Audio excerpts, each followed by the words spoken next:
And hello and welcome back, friends of the cold stone, of the giant cave spiders, Nadak, our one and only god, friends of the drained aquifers and the blood sacrifice. We are back at Dwarf Fortress Stoneembraced, episode 31 if I'm right. And today we are going to do it, the thing I talked about like 4 or 5 episodes. A lot of time has passed in between. And we are going to finally use the giant cave spider Silkfarm, which is really hard to say for some reason.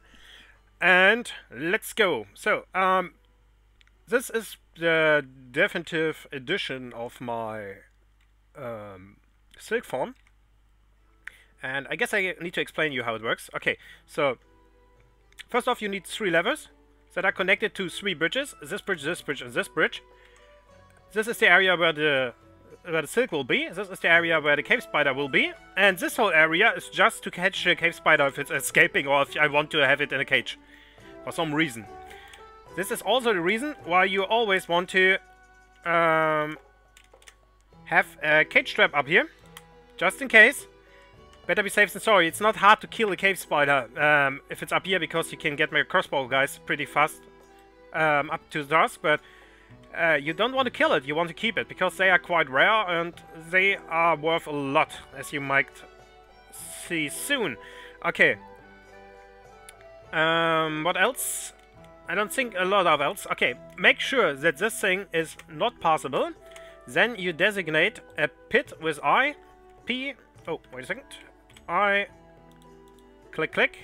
Then you hit P for pit, pond. And then you search for the giant cave spider and hit enter, and someone will come and put her down there.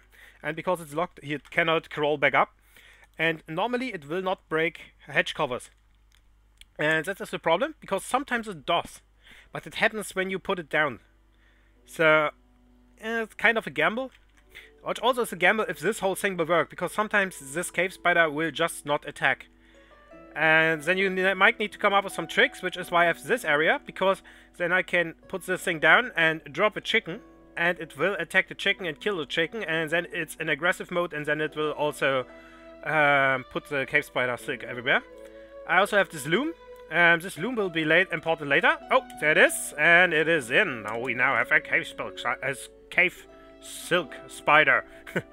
Okay, and okay, next thing we need is bait for the cave silk spider. And you have one guy that is always, not really always, but it is never really important, and that is your captain of the guard. And the reason the captain of the guard, which is Raldefra, is not really important, great squad, metal armor, is because she's like the police, or he, whoever it is. And when dwarves are beating each other up, she will just come in and punch everyone out and drags them to jail and gives them the sentences. Also, if anything in this justice tab here happens, she will be the guy that will come in, or the girl, and that will come in and grab everyone and put them to jail or punch them out or do a hammering or execution. So, but when that is not happening, she's quite useless. By the way, this is a really bad name. The Geared Hail. No, you are the law. And we are going to use her as bait. As mad as this might sound. Tell her to station here. Then we are lowering this bridge. Putting up this bridge, by the way. I forgot. This down and this up, and let's see what's happening. And while we are waiting, by the way, the draining seemed to work. I did a bit of testing, and there's no aquifer to be found. As you saw, the goblins are now aggressive. This wasn't like a real siege. I'm still under siege mode, because I think 1 or 2 of the baby snatchers escaped, and I will have the siege for a while now, because the game doesn't recognize that as not there anymore. Yeah, anyway. What was it what I wanted to say? Yeah, the elves might attack soon too. I don't know if that fix worked, but we will see. If not, I will come up with something else. Because right now it should say that we are at war. Let's go here to the Arm of Glowing, and it's P for peaceful. And it shouldn't be peaceful. So I'm kind of worried, but might work, might not work. Okay, the law. Where's the law? There she is. Slowly coming in. What else have you done while we're waiting? I erected most of the graves, and I am digging out a chapel for Nadak. Actually, pause that. This is going to be the big chapel for Nadak, and I will put all the memories of the dwarves that died in the aquifer in there. So a lot of slates and engravings will be here. As I said a while ago, if you really want, you can have my fortress. I can upload it, and you can just plug it in and take a look at it. I might have hidden some engraving somewhere. Okay, she comes in, and nothing happens. Okay. This is kind of the worst case scenario. Oh, by the way, worst case scenario, what is happening here? Oh, just a roof. Just a roof error? Okay. And it happens. Okay, nice. This is what I wanted to see. You see, you don't get a combat lock because it's not damaging your Captain of the Guard. You have to look out because these webs that are sprung out are paralyzing. So do not let him stand here forever. Like it's not a problem not to watch it because it will take a long time. But yeah, just move in at some point. Okay, let's wait. Let's just move him around a bit. Normally there's a lot more. He will take a while until he can move again, of course. Because he is webbed right now. I might have done the bridge wrong, but it doesn't matter right now. I can still change things around because I just dropped this bridge and it will go into the cage trap and will be rocked upstairs again. So, I don't really care. So, okay. Let's bring the law back. Goodbye, Cave Silk Spider, and put up this bridge. And the reason you put up this bridge is so your Weber can go in, otherwise it will go in and like, oh no, there's a cave spider. Oh, Bartold has given birth to children, to a girl. Congratulations. Anyway, it will go in and will like, oh no, there's a cave spider, and run out again. So you need to bridge so it won't see the cave spider. So now we are waiting until it's pulling this lever. And then we are going to set up the loom. Giant cave silk is the best clothing you can get next to adamantium. Adamantium is of course way better, but giant cave spider silk has pretty good value, and if you have like a masterful dyer and a masterful webber and a masterful clothes maker, you can make really crazy amounts of money or wealth just with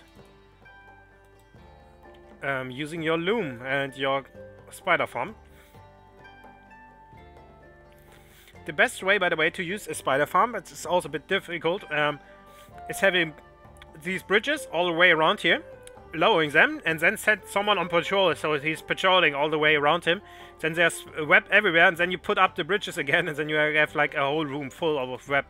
But that is like really difficult, and you need to pay a bit more attention than I am currently doing. Because frankly, clothes making is not really on my top tier list here.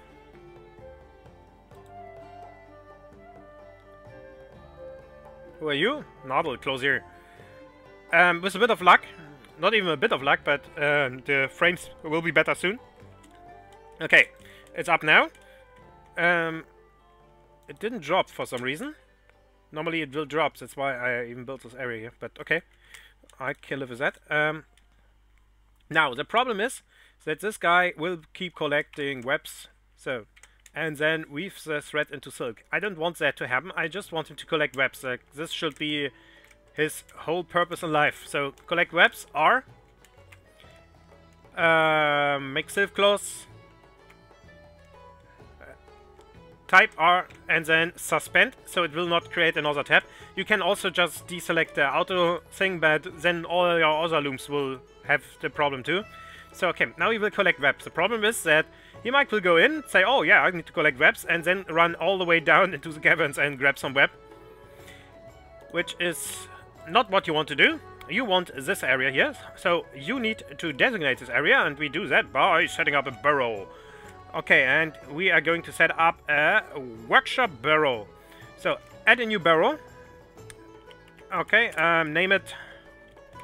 I name it Silkfarm, of course. Okay, let's give him a different color. Plus minus. Let's take green and green, because it's not really problematic. Select painting. One tile. Okay, I think I can box select. Yes, I can. Alt M. Box select on. Okay, so all this area has to be in your cave spider area. Then you're adding escape and limit workshops to burrow. So all the workshops that are in this burrow will only take from this area. And that should be it. And your guys should come in now and grab the cave's silk spider web. And that is what we are going to do. Not going to wait for it. I think I will just talk a bit about the fortress.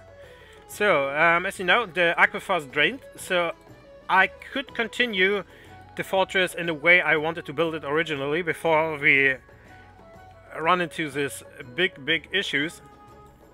And yeah, the problem now is that I set up everything in a different way, and it's really hard to set it back, by the way.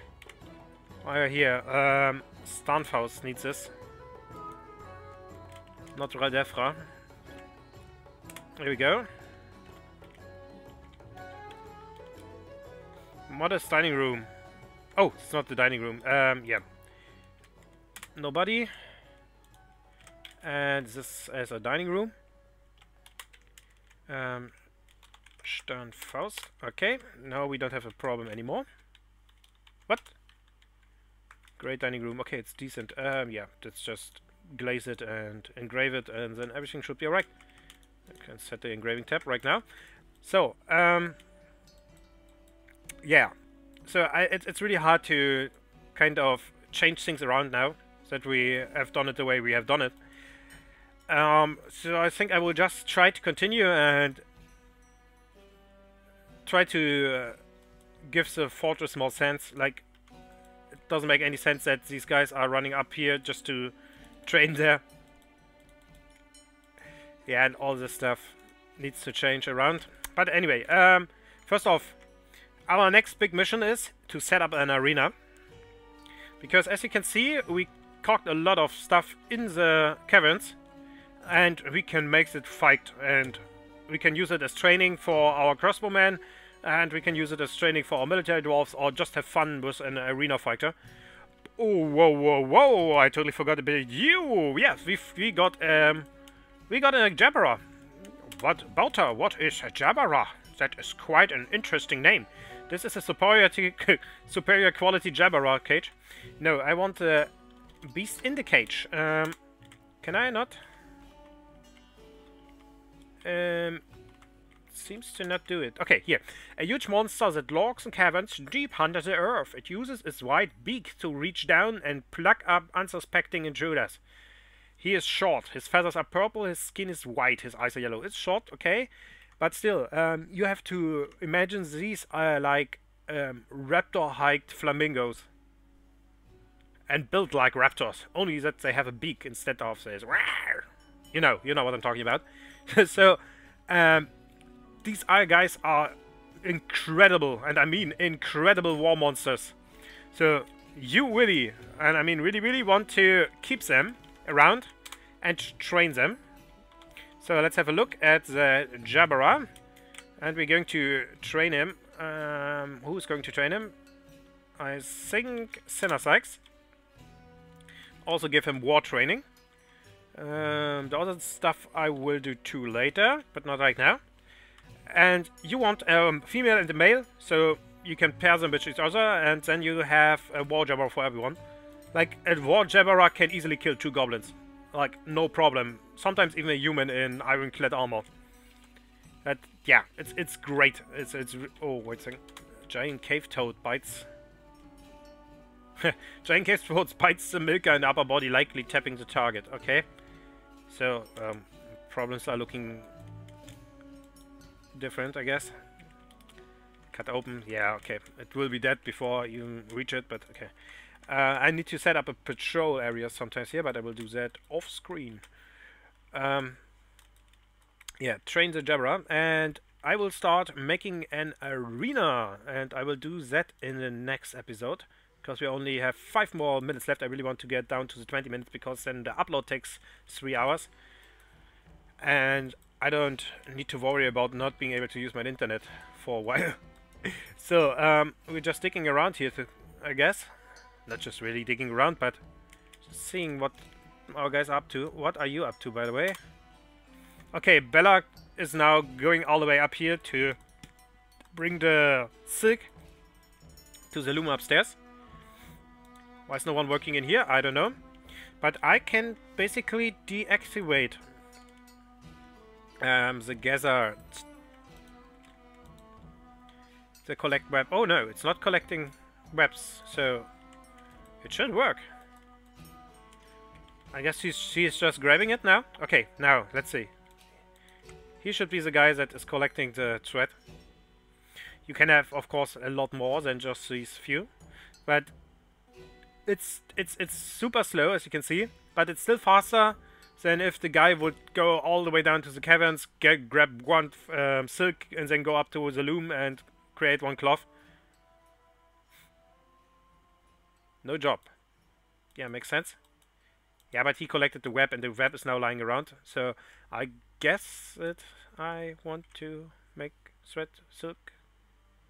Yeah, let's activate it, because then it can be turned into silk right away. I don't know how much I have right now. Stocks. Giant cave. Oh, I have a lot actually. 21. Yeah, okay, then I can start just creating things with it. What do we need? Silk shoes. Let's make silk shoes for everyone. By the way, you always want, if you're creating socks, gloves, mittens, and shoes, you will always need to set up 2, unless you are just want to make shoes, then it's okay, because it will always be a right shoe and a left shoe, and if you have only produced 1 shoe, no one will wear it, because, well, it's only 1 shoe.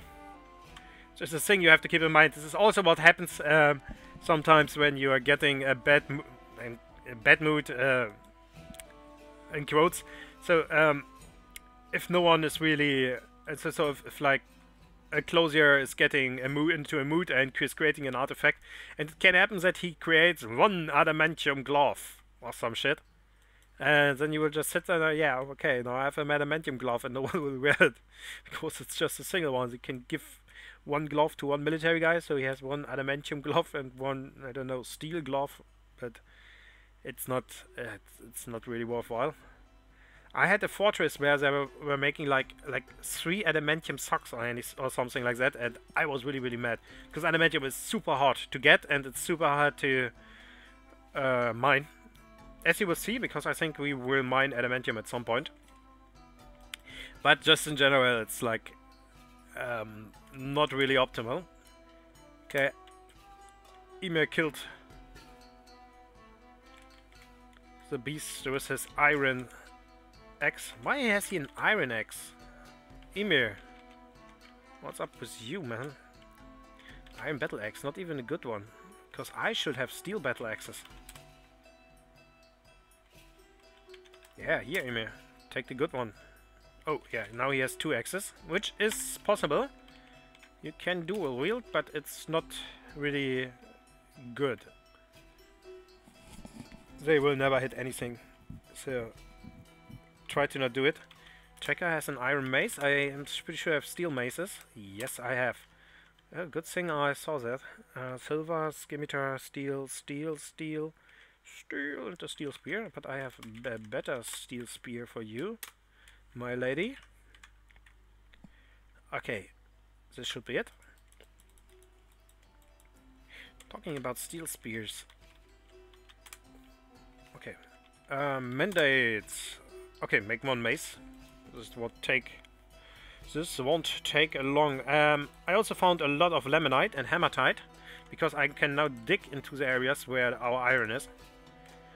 So let's make... No, not make, but let's... Where's the melter? What? What furnace? That is. Let's melt hematite, let's melt lamanite. Like crazy. Also, let's go to our... workshop area. Underground. And do the same thing here. And you are doing... Oh, you're always doing it. Okay, nice. Okay, he makes pig iron bars. And he turns the pig iron bars into steel. And with these good steel, we can make much better weapons and armor. And once we have that, we are going into the next cavern area.